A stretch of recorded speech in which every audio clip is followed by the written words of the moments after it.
Death. Oh, death.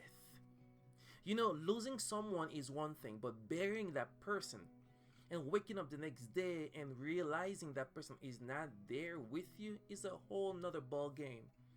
You can be watching the burial, but it's still not sinking in yet.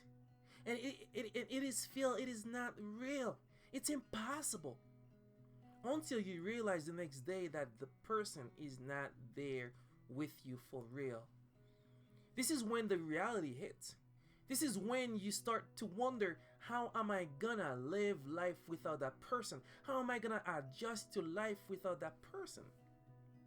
Oh, death. Oh, darkness. I believe that was the case for the disciples of Jesus Christ on Saturday. When Jesus died and was buried on Friday, life felt dark, fearful, and hopelessness will have covered their lives. Now they would need to adjust their lives to a new beginning. A beginning without the one that they thought was going to deliver them out from under the oppressors. Without the one that they thought was going to be the King of the Jews. Now Jesus is not only dead, but he is buried with guards around his tomb. In the midst of the darkness moment in the lives of the disciples, I believe maybe they were asking God, what on earth are you doing? Why? Why us? Why you did even let us follow this guy for so long? Why did you let us follow this guy for so long?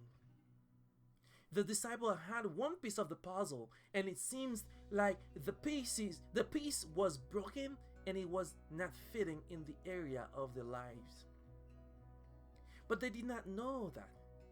It is sometimes in the darkness, in the quiet, that something miraculous is happen.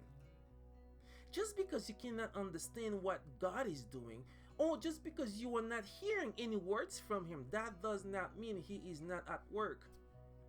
In the book of 1 Samuel chapter 3 verse 1, it says that during this time the word of the Lord was rare and there were no visions at that time.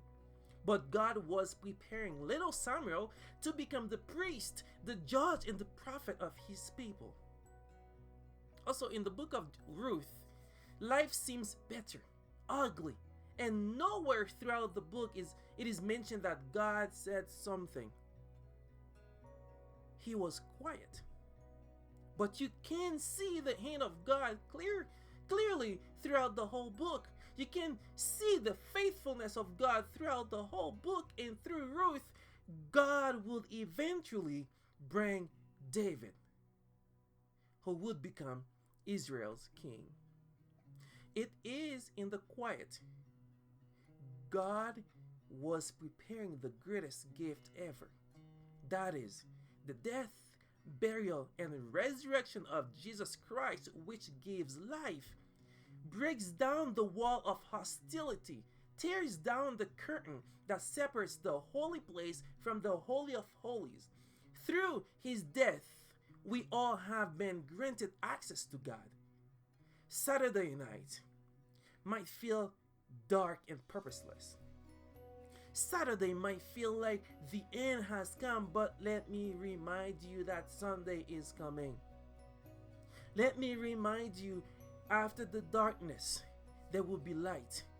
Let me remind you that Sunday is coming, and when Sunday is coming, the resurrection brings new life and new beginning with the King of Kings, the Lord of Lords, Jesus, our Messiah.